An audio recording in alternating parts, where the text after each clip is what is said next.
नमस्कार दोस्तों, welcome to सब इंश्योर। मैं हूं प्रदीप मिश्रा। दोस्तों, आज हम लोग बात करने वाले हैं हेल्थ इंश्योरेंस की न्यू गाइडलाइंस के बारे में।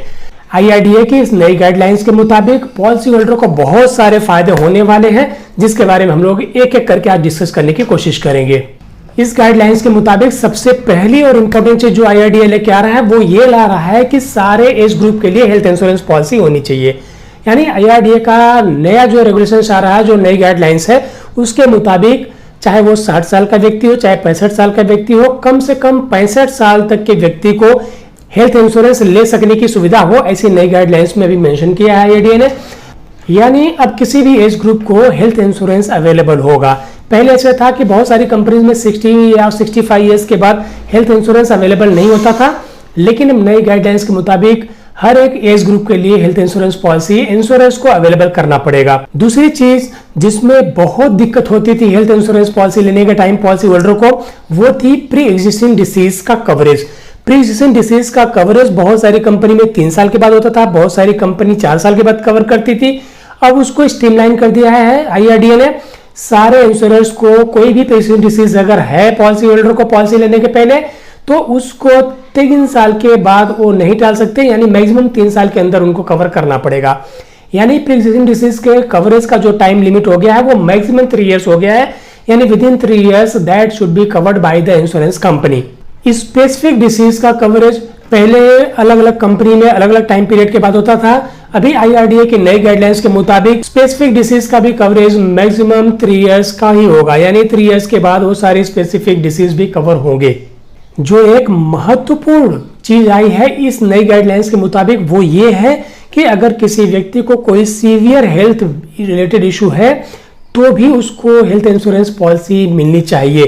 जैसे किसी को कोई हार्ट रिलेटेड कोई मेडिकल इश्यूज होते थे, किसी को एड्स था या किसी को कैंसर हुआ था वो ठीक हो गया था, तो इन सारे लोगों को हेल्थ इंश्योरेंस कंपनीज या general insurance companies direct mediclaim के लिए ना बोल देती थी।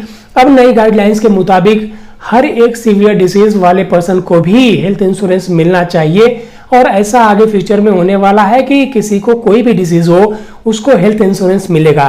There could be some conditions on this, लेकिन अब ऐसा नहीं है कि किसी को एड्स हो गया तो उसको हेल्थ इंश्योरेंस पॉलिसी नहीं मिलेगी, किसी को सीवियर हार्ट इश्यूज था तो उसको हेल्थ इंश्योरेंस पॉलिसी नहीं मिलेगी। उसमें कुछ कंडीशंस इंश्योरेंस डाल सकते हैं, लेकिन अब सबको हेल्थ इंश्योरेंस देना कंपलसरी हो गया है। जैसे किसी को मान लीजिए एड्स हुआ था, उसका ट्रीटमेंट चल रहा है and it is with in that limit, तो उसको हेल्थ इंश्योरेंस पॉलिसी मिलनी चाहिए। ऐसा नहीं कि उसको अगर एड्स हो गया था तो वो व्यक्ति को दूसरी कोई बीमारी नहीं होगी। May be he will suffer some accident, may be he can suffer some other disease like dengue, malaria और समथिंग लाइक दैट। तो इस सब चीजों को ध्यान में रखते हुए आईआरडीए की नई गाइडलाइंस के मुताबिक अगर किसी को कोई सीवियर हेल्थ इश्यूज है तो भी उसे हेल्थ इंश्योरेंस मिलेगा। एक इंपॉर्टेंट चीज जो हमारे हेल्थ इंश्योरेंस पॉलिसीज में हम हमेशा चेक करते थे कि आयुष ट्रीटमेंट के लिए कितना कवरेज है। आयुष ट्रीटमेंट का मतलब क्या होता है, सबसे पहले आपको मैं बता दूं। आयुष ट्रीटमेंट का मतलब होता है आयुर्वेदा, योगा, यूनानी, सिद्धा एंड होम्योपैथिक। ये 5 चीजों को हम शॉर्ट में बोलते हैं हेल्थ इंश्योरेंस के लैंग्वेज में आयुष ट्रीटमेंट। पहले ये अलग अलग कंपनीज में अलग अलग लिमिटेशंस के साथ हुआ करती थी। कोई कंपनी इसको सम एश्योर्ड का 10% कवर करती थी, कोई स्पेसिफाइड एक अमाउंट के लिए 25,000 30,000 इस तरह से कवर करते थे। अब आईआरडीए की नई गाइडलाइंस के मुताबिक आयुष ट्रीटमेंट के लिए किसी भी पॉलिसी होल्डर को up to sum assured benefit मिलेगा, यानी जितने की उन्होंने हेल्थ इंश्योरेंस पॉलिसी ले रखी है आयुष का ट्रीटमेंट अगर कर रहे हैं तो उसके लिए भी उतना सम एश्योर्ड तक आयुष का कवरेज मिलेगा। ये सारे बदलाव बहुत ही कस्टमर सेंट्रिक है, जिसमें कस्टमर को क्लाइंट को फायदा होने वाला है। एक इंपॉर्टेंट चीज इसमें और आया है, वो है मोरेटोरियम पीरियड का। यानी पॉलिसी लेने के टाइम में पॉलिसी होल्डर ने कोई भी जाने अनजाने में मटेरियल फैक्ट डिस्क्लोज नहीं किया था। मान लीजिए उनको कोई पीडी थी लेकिन उन्होंने डिक्लेयर नहीं किया था, या हेल्थ रिलेटेड दूसरे कोई इश्यूज या कुछ इस तरह की चीजें जो पॉलिसी होल्डर ने डिक्लेयर नहीं किया था, उसको अगर बाद में पता चलता है कंपनी को तो उनके क्लेम रिजेक्ट होते थे। लेकिन अगर वो मोरेटोरियम पीरियड बीत जाता था जो कि पहले 8 साल का था, तो इस ग्राउंड पे कंपनीज कभी भी कोई क्लेम रिजेक्ट नहीं कर सकती थी कि उन्होंने कोई मटेरियल फैक्ट हाइड किया था। और ये पीरियड पहले 8 साल का था, अभी इसको नई गाइडलाइंस के मुताबिक आईआरडीए ने कम करके 5 साल का कर दिया है।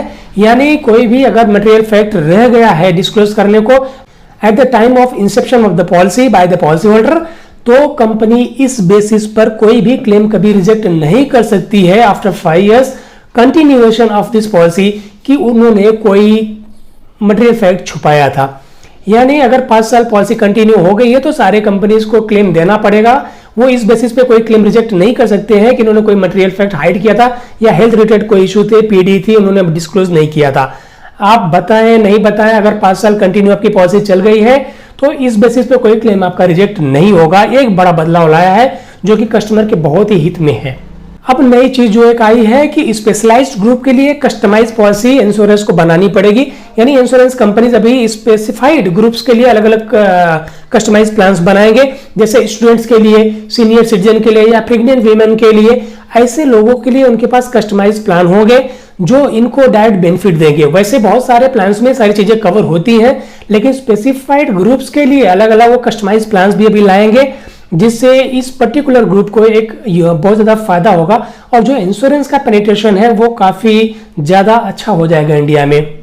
दोस्तों, जब भी हम सीनियर सिटीजन की बात करते हैं, चाहे वो बैंक में जाए या किसी भी कंपनी में जाए या कहीं भी किसी दफ्तर में जाए, तो वहां पे अगर सबके लिए लाइन लगी रहती है, सबके लिए क्यू होते हैं, तो सीनियर सिटीजन के लिए ये सारी चीजें एग्जेम्प्टेड होती हैं। यानी there is no queue for senior citizen. लेकिन जब हम हेल्थ इंश्योरेंस की बात करते हैं, स्पेसिफिकली अगर हम बात करें कि क्लेम सेटलमेंट का, तो सबके लिए एक ही फंडा होता है, चाहे वो सीनियर सिटीजन हो चाहे कोई नॉर्मल सिटीजन हो, सबके लिए एक ही व्यवस्था होती है।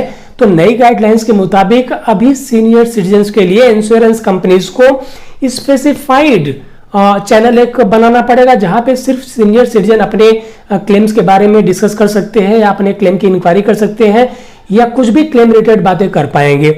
सारे इंश्योरेंस कंपनीज को अभी ये बदलाव करने पड़ेंगे, उनको भी सीनियर सिटीजन के लिए अलग से स्पेसिफाइड चैनल क्रिएट करना पड़ेगा। ये एक बहुत ही अच्छा काम होगा। क्या होता है कि सीनियर सिटीजन के लिए जितनी ज्यादा फैसिलिटी दी जा सके वो बेहतर होता है। और इससे क्या हो जाता है कि कभी कभी आप देखें कि बहुत सारे सीनियर सिटीजन डिस्कस करते हैं कि इतनी मगजमारी होती है, इतना प्रॉब्लम होता है at the time of claim, उनसे बात करो, उनको फोन पे रोके रहते हैं, होल्ड किए रहते हैं, ऐसा है वैसा है, इसलिए अपन इस चक्कर में पड़ते नहीं है। बिकॉज ऑफ दीज रीजंस बहुत बार सीनियर सिटीजन पॉलिसी लेने से कतराते हैं। इसमें क्या होता है कि हेल्थ इंश्योरेंस को बेनिफिट्स है वो सीनियर सिटीजन को प्रॉपरली नहीं मिल पाते हैं। अब IRDA ने गाइडलाइंस इशू कर दिया है कि सारे इंश्योरेंस कंपनीज को एक स्पेसिफाइड चैनल सीनियर सिटीजन के लिए क्रिएट करना पड़ेगा। स्पेसिफिकली अगर हम बात करें क्लेम्स की, तो क्लेम्स को लेकर तो अब सीनियर सिटीजन को बहुत सहूलियत मिलने वाली है नए गाइडलाइंस के मुताबिक। ये सारी चीजें बहुत सारी कंपनीज में इंप्लीमेंट हो गई हैं, बहुत सारी कंपनीज अभी इंप्लीमेंट कर रही हैं, इंप्लीमेंट सबको करना ही है। अब नई गाइडलाइंस के मुताबिक कोई भी इंडेमनिटी पॉलिसीज नहीं रहना है, सबको फिक्स्ड बेनिफिट पॉलिसी देना पड़ेगा। ये नया गाइडलाइंस में अभी आ गया है।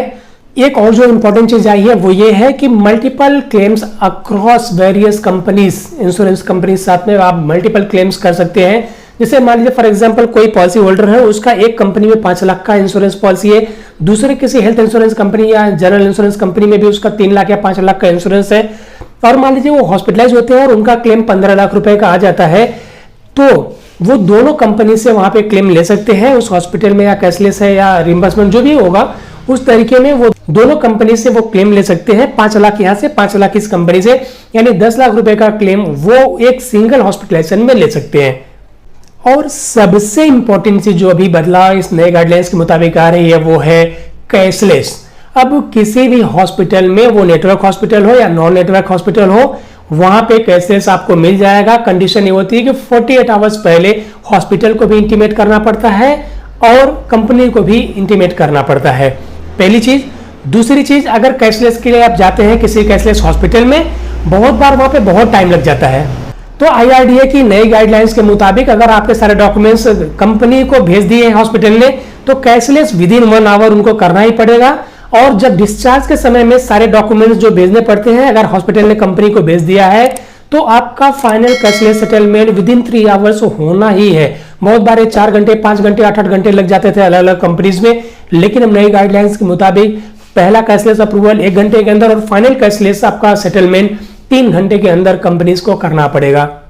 दोस्तों, IRDA के इन नई गाइडलाइंस के हिसाब से अब इंडिया में हेल्थ इंश्योरेंस का पेनिट्रेशन बढ़ेगा, बहुत सारे बेनिफिट्स लोगों को हो सकते हैं, लोगों को इसका फायदा मिलेगा, लोग हेल्थ इंश्योरेंस का फायदा ले पाएंगे प्रॉपर तरीके से।